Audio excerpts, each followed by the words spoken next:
Hi guys, James at Rampant Lion Reviews again for you today with another beer review. For this one, we are going to stick to Scotland and we're going to return to a brewery that's featured on the channel a good few times before. I've had some really nice beers from these guys over the years, a few different styles, but I would say it's fair to describe this brewery as one of the more old school and traditional type craft breweries here in Scotland. And their beers are fairly accessible and I think they are definitely worth trying if you get the chance. So keep your eyes peeled for them.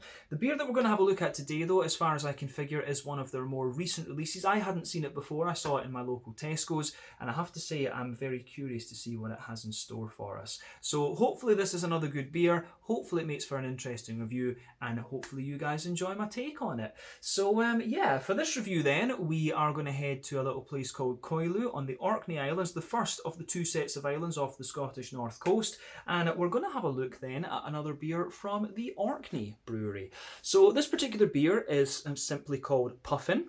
It comes in at 4.5% ABV, and they're describing this one as a tawny ale. So yeah, tawny I think really just refers to the colour, you know, that sort of yellowy brown colour, you know, you get tawny owls and things like this. But Untappd actually has this beer listed as an English bitter, so I'll be curious to see how accurate a description that is actually. And English bitters, as I've told you before, are not my favourite style actually, but the beers we've had from this brewery in the past have been pretty good, so we'll give it the benefit of the doubt for the moment. But yeah, looking forward to trying this one, and definitely nice to return to the Orkney Brewery after what feels like a little while. So let's see how we get on with this one then. As always with my reviews, I'll tell you a little bit about the brewery before we taste the beer. If you want to get straight to the tasting, just fast forward. All the usual links are in the video description below. That's the brewery website, the link to my other reviews that I've done from the Orkney Brewery before, and you will see another one added to that list in the near future because I do have one more of their beers in my fridge to take a look at. But all the usual social media is down there. If you want to see more reviews, do please consider subscribing to the channel. The whole channel, of course, has a geography-based tagging system, so you can go into the homepage and search for beer based on country, city, state, county, province, prefecture, whatever it is you happen to be interested in.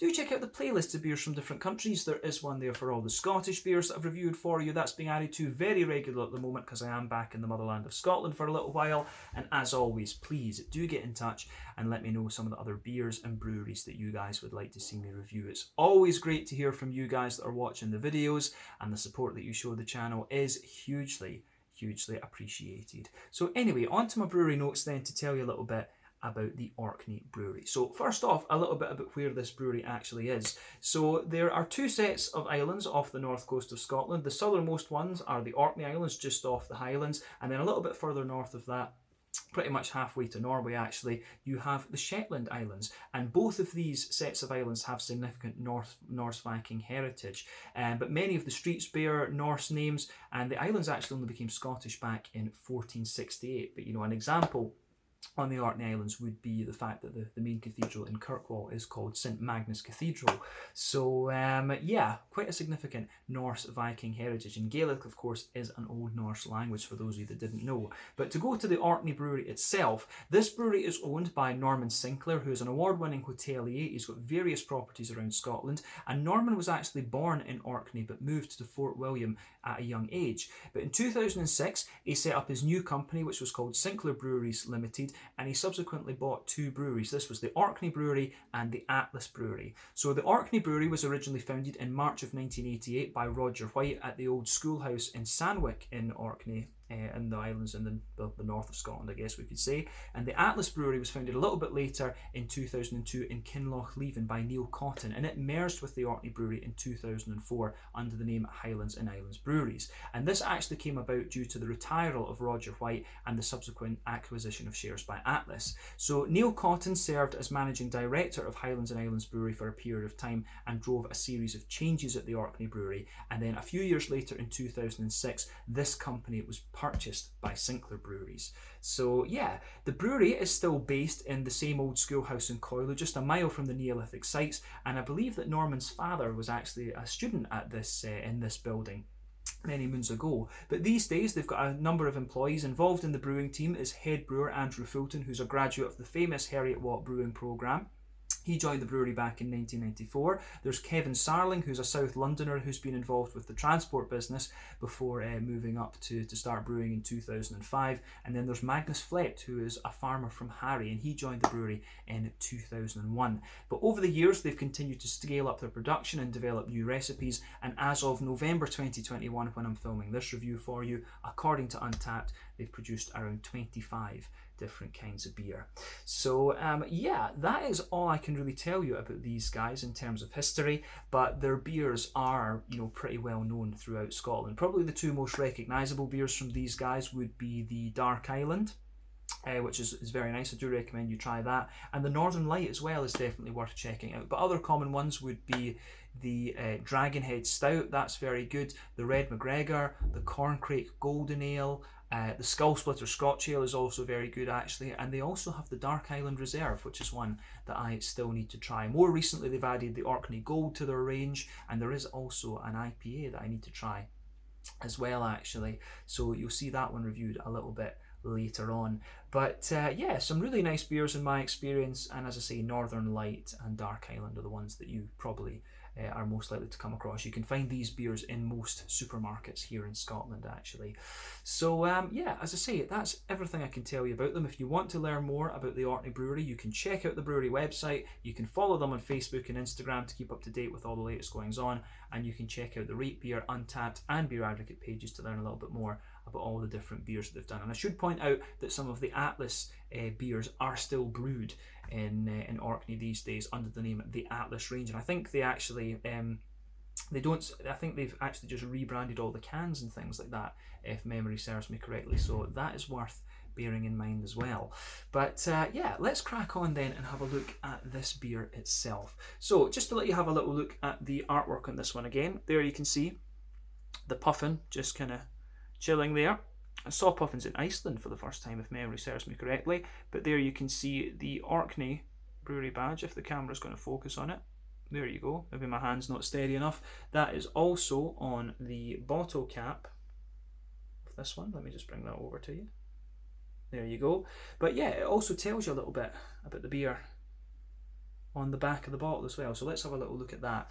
So it says Puffin. The Puffin, or Tammy Nori as it is affectionately known in Orkney, brings a smile to the face of anyone lucky enough to see it. Also known as the Clown of the Sea, the Puffin is an unmistakable seabird due to its comical appearance, red and black eye markings and bright orange legs. Puffin is a burnished bronze beer with aromas of spices, sweet nutty malt and dark fruits. An inviting rich malt palate is balanced with notes of herbs and spicy fruitiness, and apparently it pairs well with mild cheese, roast chicken and pork. So yeah, we won't be doing food pairing today, but yeah, we will certainly be sampling the beer. So let's get this guy out and we'll get on with the tasting. Incidentally, I believe I paid £1.80 for this beer, so that translates roughly to maybe like, what, €2.25, 22, 23 Swedish kroner, and I guess what, about $3 American at the absolute most, something like that. But yeah, as we said earlier, this one is a 4.5% tawny brown ale, I guess we could say, but Untappd has it listed as an English bitter, so we'll just need to see. We just need to see what this one actually is. But yeah, I think that's 2/3 of a pint in the glass. We've still got a wee bit left in the bottle, so we'll just see how we go. We're going to share this one as I always do when I'm home with my dad. So yeah, that's pretty good. So before the head disappears on this one, because there isn't much of a head to this beer, you can see that it's poured with a little bit under a quarter finger of a frothy, I would say kind of ivory, sort of very slightly fawn coloured head. You can see that there when the camera zooms in on it. Just a little kind of one or two big bubbles and a kind of very thin foamy layer, but that is fading away to just be, you know, little tufts and wispy little bits there on the top. But yeah, it does look very nice. One or two big bubbles sticking towards the side of the glass, a few little ones going up towards the bottom of the head there, but I mean overall it looks pretty nice. In terms of the colour of this beer, I think it's fair to describe this one as being like a bright mahogany. It's the same colour as my Spanish guitar neck actually, just like a nice kind of bright mahogany wood. Just look at that. Copper or ginger might be another way to describe this one. But yeah, crystal clear. It looks very good. If you shine the light through it, I think it's been filtered. I don't think you would get it this clear without that. But yeah, it certainly looks very, very nice in that sense. So yeah, and if it is an English bitter, it's certainly not out with the realms of possibility to have one of this colour. But remember, the colour of your beer depends on, one, the type of malts that you use. That goes most of the way to determining the EBC rating of the beer. Two, the length of your wort boil is also going to play a role, because the longer you boil the wort, the more the sugars caramelise, and thus you get a darker colour of beer. And any adjuncts that you put in any barrel aging that you do will affect that as well. But when it comes to English bitters, if that indeed is what it is, you don't normally have to care about that.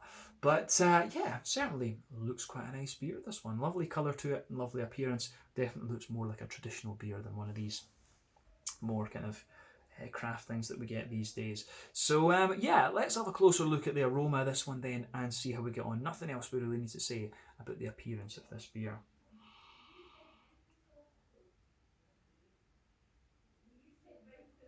Oh, that smells pretty nice actually.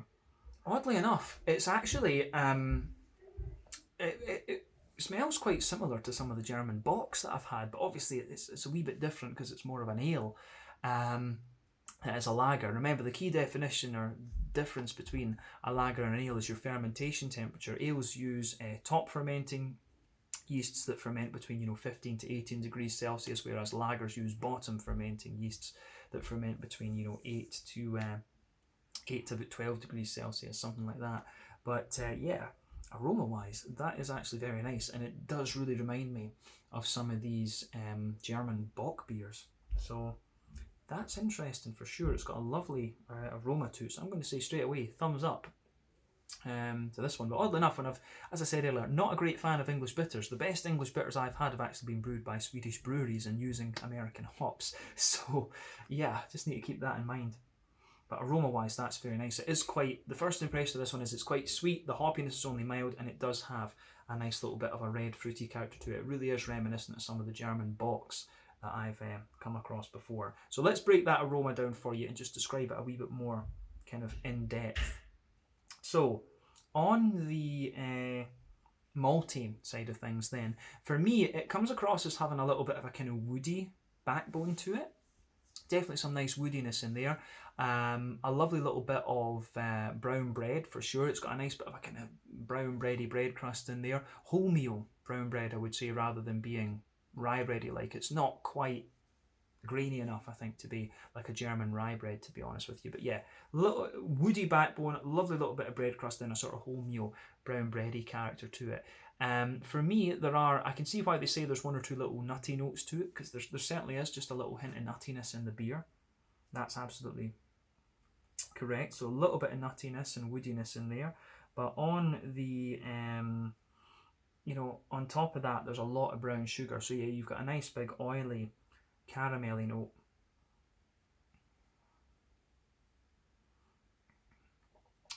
So yeah, the caramelly notes in this one are lovely and sweet.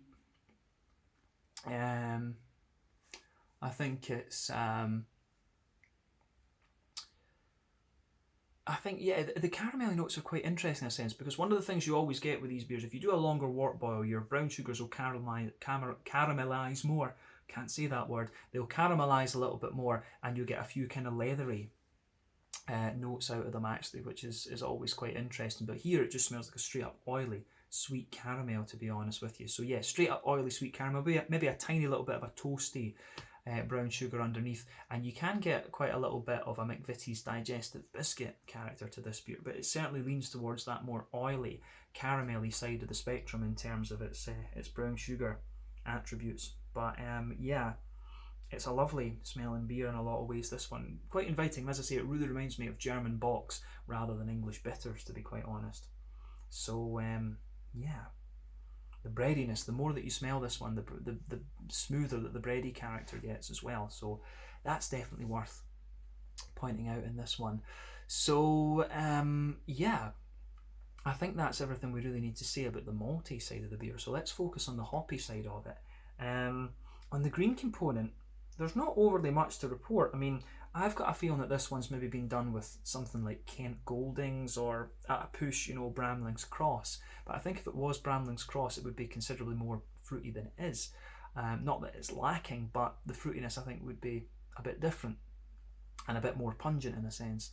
But yeah, on the hoppy side of things, for sure, there's a little bit of an earthiness for me. I think there is some really nice kind of smooth earthy character there. But as you go, a little bit further forward now, there's certainly some of the kind of herbal qualities there, and it's the herbal nature of the hop that really gives away the Englishness for me. I always find English hops to be very earthy and herbal in a very distinct way. You do have a nice little bit of a floral aromaticity, but it's quite a damp floral aromaticity, and you've also got a little bit of a kind of wet, freshly cut grass kind of vibe to this beer as well. And the way the green component goes together in this one, I'm pretty certain this is a beer with English hops. I'm pretty sure, I'm 90% sure about that. Might be a German hop or something like that in there as well, but I'm pretty sure it's English hops that are in this beer. But on the fruity side of things, it's actually quite interesting. So for me, the beer does develop a little bit of a cakey side to the aroma the more that you smell it. It's a little bit like a fruit loaf or a fruit cakey type vibe that you get out of this one. It's not overly caramelized and things like Christmas pudding and stuff.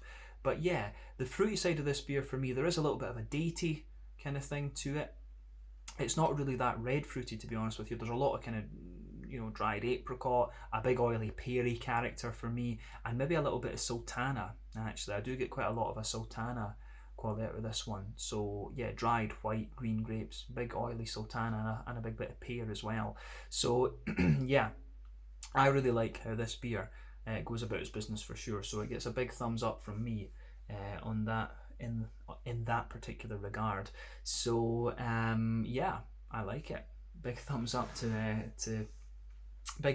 the Orkney Brewery for the aroma, this one. But as I said, I've repeated a few times, it really reminds me of a German bock, but obviously the kind of breadiness, and you can smell in the malt base that this is an ale rather than a lager. It's just not really light and clean enough, I guess we could say, to be a German bock. But yeah, as I always say, take a little bit of time to enjoy the aroma of the beer before you get stuck into it. But I think it's about time that we taste this beer. So yeah, this one is the Puffin, a 4.5% tawny ale, or English bitter, as Untappd calls it, from the Orkney Brewery in Koilu, Sandwick, in the Orkney Islands in the north of Scotland. Slàinte, skål, cheers.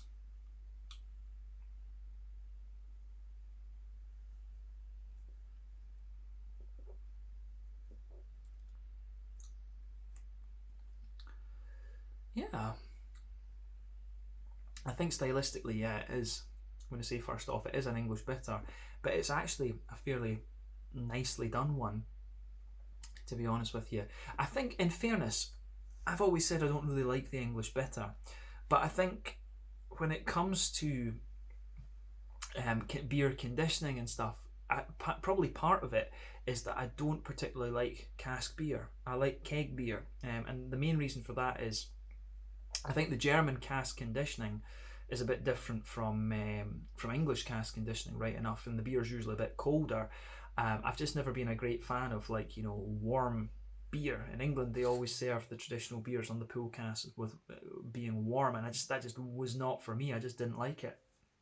Whereas I was, drinking all these nice, crisp, clean German Helles and Dunkels and stuff like this, and I think the bottle conditioning is a bit closer to what you get from cask beer in Germany.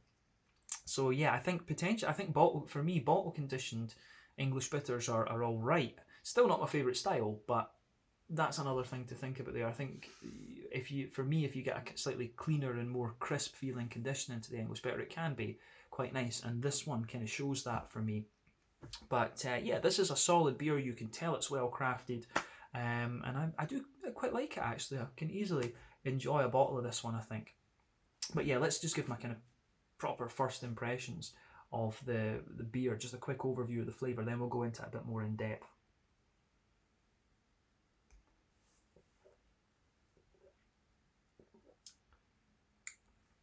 Yeah, I mean, it's actually, the malt base in a lot of ways is fairly kind of slick and oily, but it does have a bit of grainy character that kind of lingers there. That's really, I think, what defines it as an English bitter, but it works. It does get drier the further into the aftertaste that you go. Hoppy side of the beer has a bit more presence to it, I think, than the initial flavour, and the fruitiness of this one. It's quite a nice dried fruity character. It's a really nice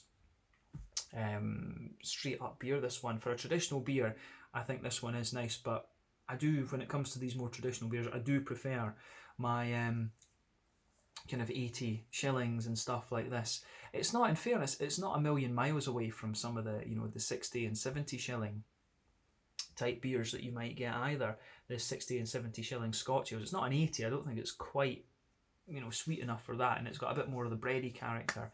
But yeah, it's a solid enough beer. It is a solid enough beer, this one, for sure. So yeah, let's try and break the flavour down for you a wee bit more and just see how we go.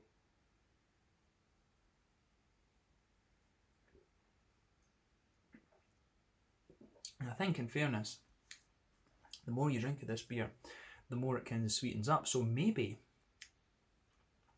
in some ways, it could be a Scotch ale because of the slightly bigger brown sugary sweetness and stuff that it's got. You could argue that maybe it's like a 60, 70 shilling, but I think the kind of graininess that it has really is what would define it as more of an English bitter for me, just on the first few sips. But yeah, so let's break this beer down for you then. Straight away across the middle and the back third of your palate, you can feel that big bread crusty, grainy character to this beer. I do really like how that goes together.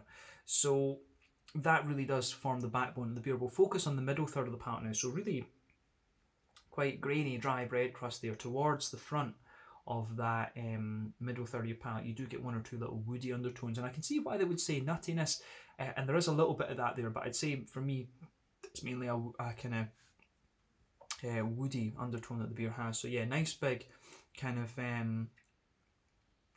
as we say, nice kind of big bread crusty grainy note there. On top of that, you do get a bit of a smoother kind of wholemealy brown bread, but I wouldn't say that layer of the beer is overly thick, actually.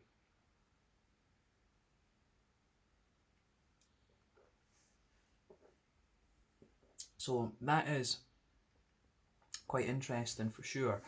But on the on top of that, in the middle of your palate there is a nice big circle there. So the base of that circle that I'm talking about sits on top of the bread. You can feel a little bit of the toasty brown sugar, but the toastiness of the beer isn't, again, overly pungent. But on top of that, you get a nice layer of a slightly slick and oily brown sugary character. And as you move further into the dead centre of your palate, it does just get a little bit kind of sweeter in a sense. But as you move towards the extremities of that middle third of your palate, you do get a little bit more of a kind of McVitie's digestive biscuity sort of thing. So yeah, dead centre of your palate, really quite sweet, kind of concentrated caramel. As you move further out, the oiliness is there, and then you get a wee bit of the toasty brown sugar underneath, and as you reach the edge of that middle third of your palate, there's definitely more of a kind of McVitie's digestive biscuity sort of thing to this beer. So yeah, it goes together very, very well, this one, and it's a nice, you know, for an English bitter, I think this one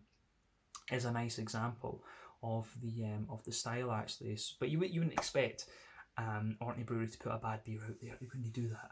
So yeah, I think that's the middle third of the palate covered. Let's go on to the back third of your palate then. So border region between middle third and back third of your palate, again you get a little bit of a bready build up there, a wee bit more of an intense bread crusty note. Then the base of the back third of your palate is kind of the same. You've got that big grainy bread crusty backbone there. You can feel that the brown bready layer, the wholemeal bread, is a little bit thicker, and again that gets a bit grainier towards the back of your palate, because remember, sweeter flavours come out further forward, grainier flavours and more bitter flavours come out further backward, or further back on the palate.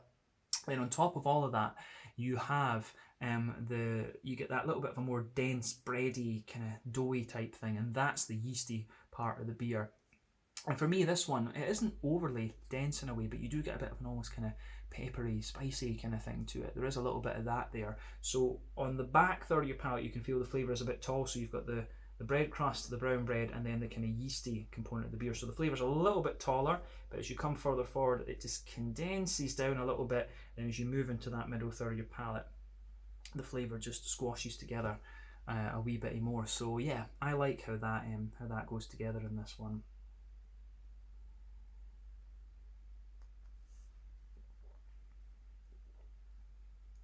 So, on the I think to be honest, I think that does say everything that we need to about the malty and yeasty side of things. So we'll move on to the hoppy side of things. So on the hoppy side, as I was just going to say, on the hoppy side of this beer, it is kind of what you'd expect. I mean, back corners of the palate there, you do get quite a big earthiness, and I think that builds the more that you that the earthiness does build the more that you drink of this beer, for sure. So there is a fair little bit of hoppy bitterness to this one, but that's also building a bridge with the graininess from the malts and the yeastiness as well. But as you come further forward, the earthiness gives way to a more herbal quality as you reach the kind of midpoint of the sides of your palate, but then you maybe 2/3 of the way forward. But as you reach the kind of front corners of the palate, it's got a little bit more of a kind of floral aromatic sort of thing going on to it. So you can feel there is a little bit of that bright floral aromaticity, but round the front curve of the palate, it's a little bit lighter and grassy. There is a wee touch of zestiness there, but quite a bit of a kind of fresh, wetly cut grass type vibe to this beer. So yeah, that is quite interesting. So let's focus on the front third of your palate and the fruity side of the beer then. So border region between front third and middle third of your palate, again you get a little bit of a bready build up. Then the base of that front third of your palate is a little bit, smooth and brown bread once again. So the fruity side of the beer, then you get that nice oily bubble sitting on top of it.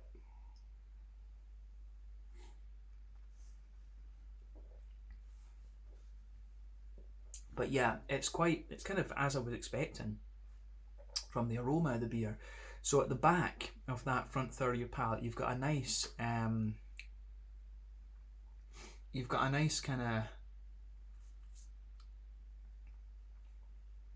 I would say it is almost like the base of that back third of your palate is like a sultana type thing, those dried white, green, grapey sort of things. As you come further forward, you maybe get a wee touch of apricot out of it, something like that.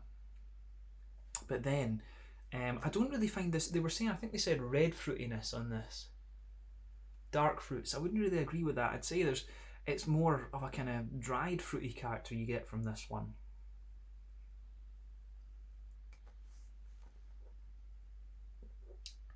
So yeah, for me, it's got a wee bit, as I say, you get sultana, bit of dried apricot, maybe there's a bit of a kind of datey sort of thing on that back third of your palate, but as you come further forward, it's definitely more of a kind of oily, peary sort of thing. There maybe is a wee touch of a figgy note underneath that kind of front half of the front third of your palate, so maybe a wee bit of a red figgy note in there.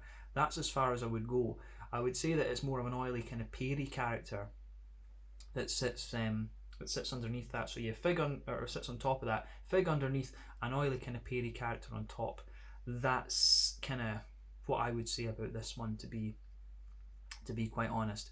So yeah, that's kind of interesting for sure in the way that this beer goes together. So I like that. I do like that about this one. The fruity side of this beer is quite nicely done, but I don't necessarily agree with the red fruity descriptor that's on the bottle. But yeah, in terms of an English bitter, as I said earlier, I think this is definitely an English bitter because of the earthiness and herbal character and the bready notes as well. I think this is pretty much an English bitter rather than being a Scotch ale, because the brown sugars I think would be a bit more prominent and maybe a bit more toasty as well if it was a 70 or 60 or 70 shilling or whatever.